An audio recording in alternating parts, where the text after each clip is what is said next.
ప్రియమైన తల్లిదండ్రులకు ప్రభువు పేర క్లైంట్ టీం వారి వందనములు. ఈ మధ్యకాలంలో పిల్లలు ఏడ్చినప్పుడు తల్లిదండ్రులు వారిని సముదాయించడానికి సెల్ ఫోన్లోని బొమ్మలను, వీడియోలను, పాటలను, గేమ్స్లను చూపిస్తున్నారు.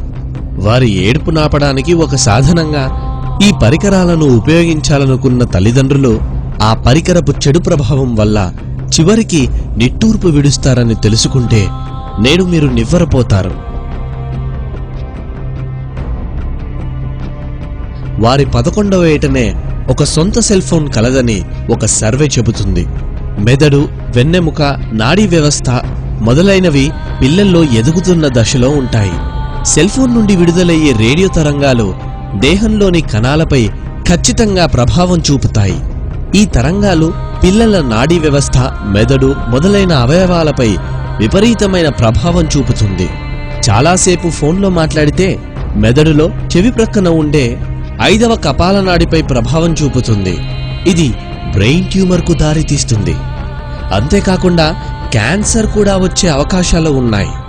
సెల్ ఫోన్ స్క్రీన్పై లక్షల క్రిములుంటాయి. అప్పుడప్పుడు మీ చిన్నారులు వాటిని నోట్లో పెట్టుకుంటారు. వారి ఆరోగ్య పరిస్థితి ఏమవుతుందో ఒక్కసారి మీరే ఆలోచించండి. కంటి సమస్యలు కూడా ఎన్నో వస్తున్నాయి. బాల్యంలోనే ఇన్ని రోగాల బారిన పడితే యవ్వనంలో దేవుని కాడి మోయగలరా? మధ్య వయస్సులో దేవుని కొరకు గొప్ప పనులు చేయగలరా? వృద్ధాప్యంలో వారి పిల్లలకు వాక్యాన్ని నేర్పగలరా? కొందరు పిల్లలు వారి చేతికి సెల్ ఫోన్ ఇవ్వకపోతే ఏడ్చి గొడవపడే స్థాయిలో ఉన్నారు.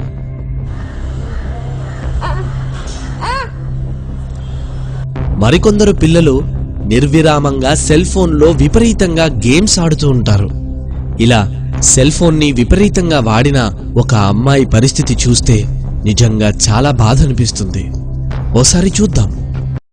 ये मैंने वीडियो इसलिए सेंड की है कि ये जो बच्ची है इसके साथ जो प्रॉब्लम है वो इंटरनेट यूज़ करने से हुई है। मोबाइल और ये आईफोन, आईपैड जो हम यूज़ करते हैं, हमारे बच्चे बहुत ज़्यादा कसरत से यूज़ करते हैं।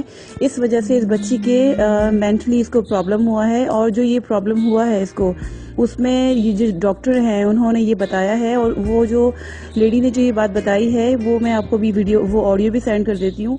और प्लीज़ अपने बच्चों को नेट से, आईपैड से प्लीज़ दूर रखें, मोबाइल से। ये बहुत ही ख़तरनाक है और ये किस तरह से इस बच्ची के दिमाग को डैमेज कर दिया है और इसकी ऐसी हालत हो गई है। सो लिहाजा ये प्लीज़ और भी जितनी जगह हो सके इस वीडियो को सेंड करें आप प्लीज़।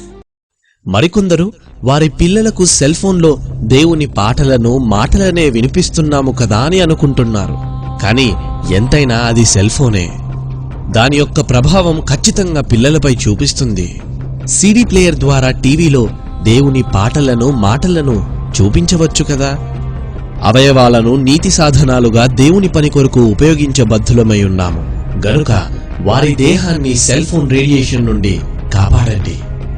మీ పిల్లలను సెల్ ఫోన్ నుండి దూరంగా ఉంచండి.